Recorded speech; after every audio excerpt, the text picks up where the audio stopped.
Jésus-Christ est le Fils de Dieu.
Alléluia. Alléluia. Alléluia. Alléluia. Alléluia. Soyez puissamment bénis dans le Seigneur Jésus notre Sauveur, celui-là qui nous a aimés, qui nous a rachetés, celui-là qui nous manifeste toujours son amour. En ce matin, en ce culte de sabbat, nous fait grâce de pouvoir communier avec lui à travers les deux lectures que vous avez entendues ce matin.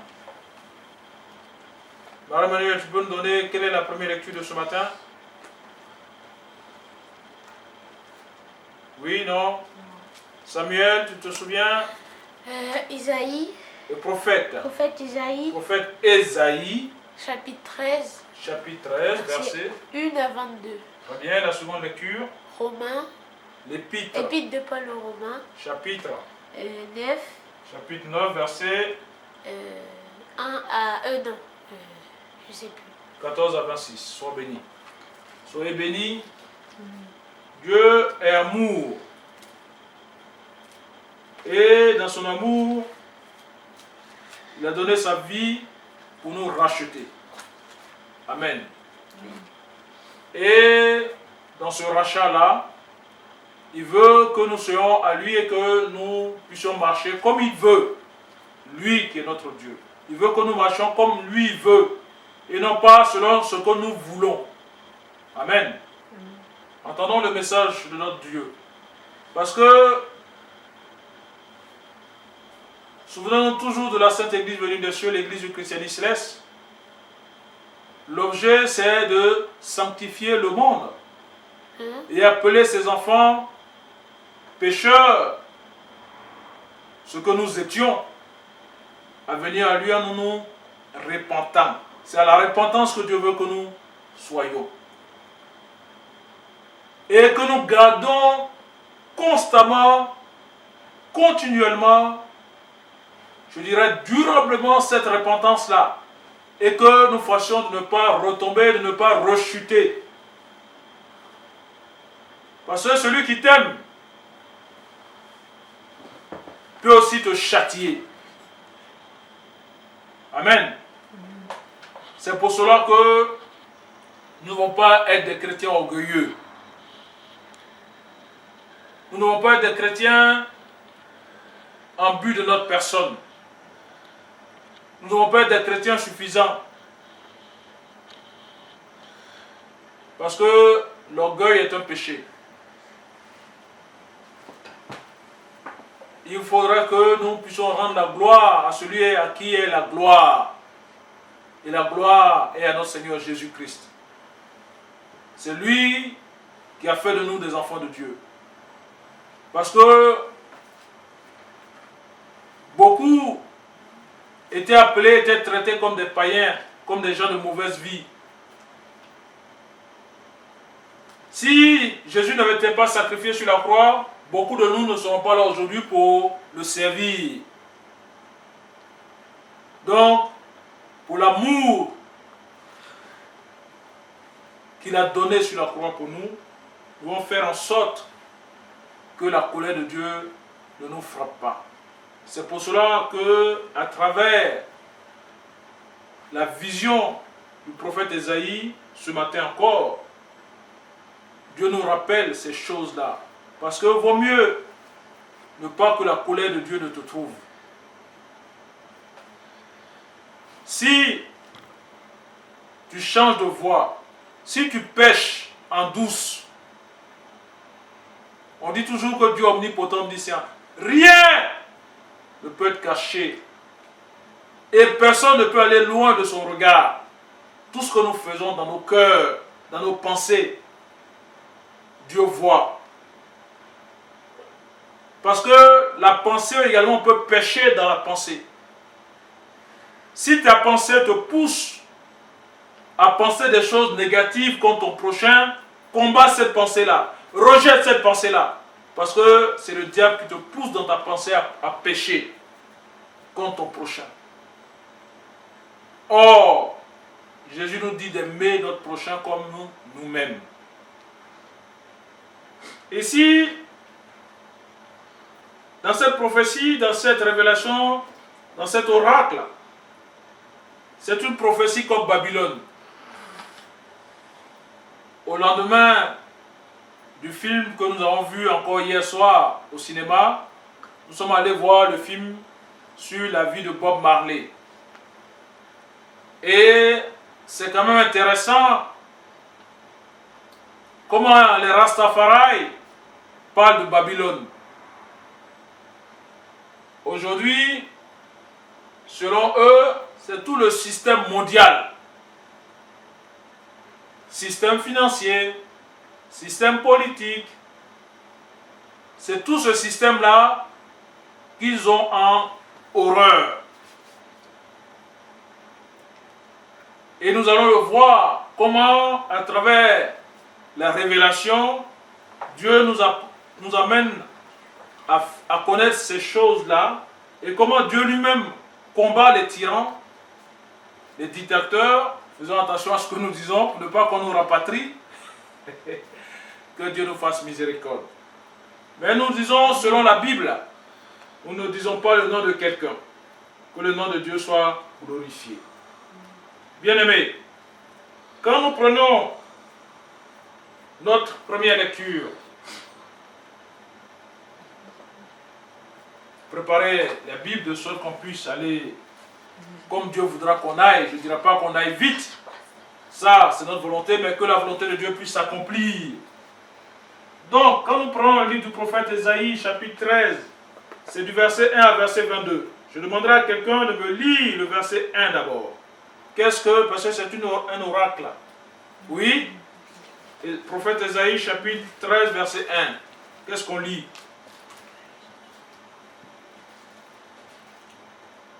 Ben, je lis, donc oracle sur Babylone, révélé à Ésaïe, fils d'Amo. Amen. Donc, le prophète Ésaïe prophétise quoi? Il prophétise le renversement de Babylone.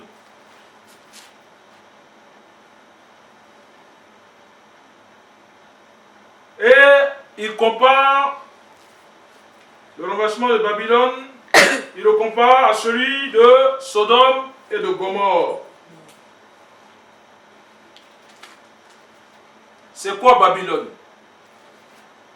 Babylone était un centre de culture païenne qui s'était opposé à Dieu depuis le temps les plus anciens. Si vous prenez le livre de Genèse, chapitre 11, versets 1 à 9, que nous allons lire rapidement.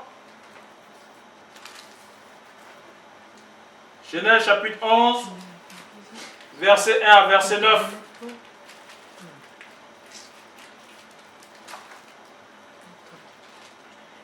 Toute la terre était une seule langue, non, avait une seule langue plutôt, et les mêmes mots.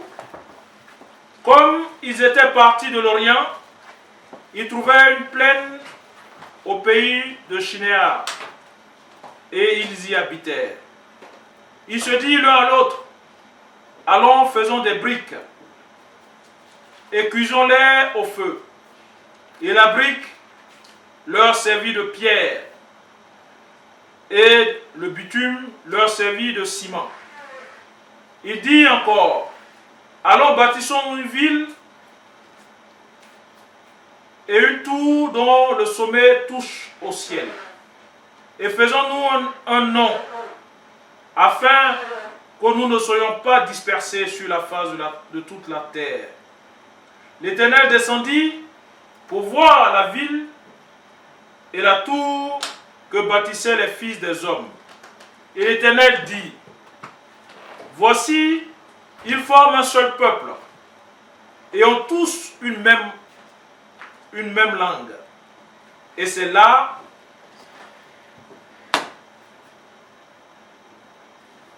ce qu'ils ont entrepris.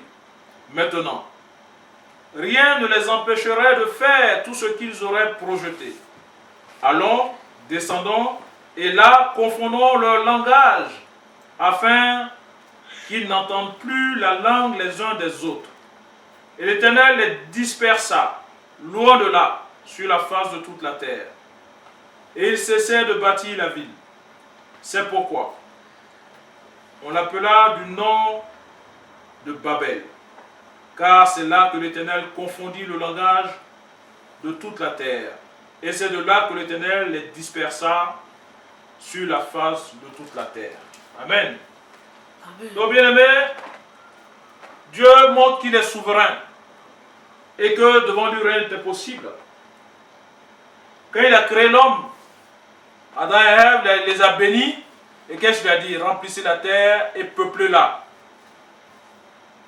Mais ce n'est pas vers d'autres desseins. Ce que nous projetons, mais c'est, l'homme peut projeter, l'homme peut avoir des vœux, l'homme peut avoir des projets, mais c'est la volonté de Dieu qui s'accomplit. Et il le démontre à travers ce livre-là, de Genèse 11, verset 1 à 9. Assez curieusement, elle fut utilisée comme instrument de la colère de Dieu contre Jérusalem, dont elle amena les habitants en captivité. Dans le Nouveau Testament, Babylone symbolise le centre mondial, le centre religieux et le centre politique de l'opposition à Dieu et à son peuple.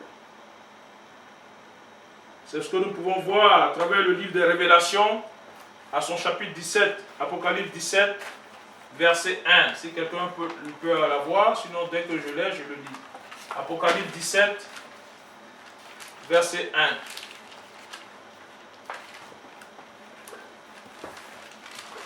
Si tu l'as, tu le lis. Apocalypse 17, verset 1. Que je lis. Puis, un des 7 anges qui tenait les 7 coupes vint et il m'adressait la parole en disant, viens, je te montrerai le jugement de la grande prostituée qui est assise sur les grandes eaux. Bien-aimés dans le Seigneur, Dieu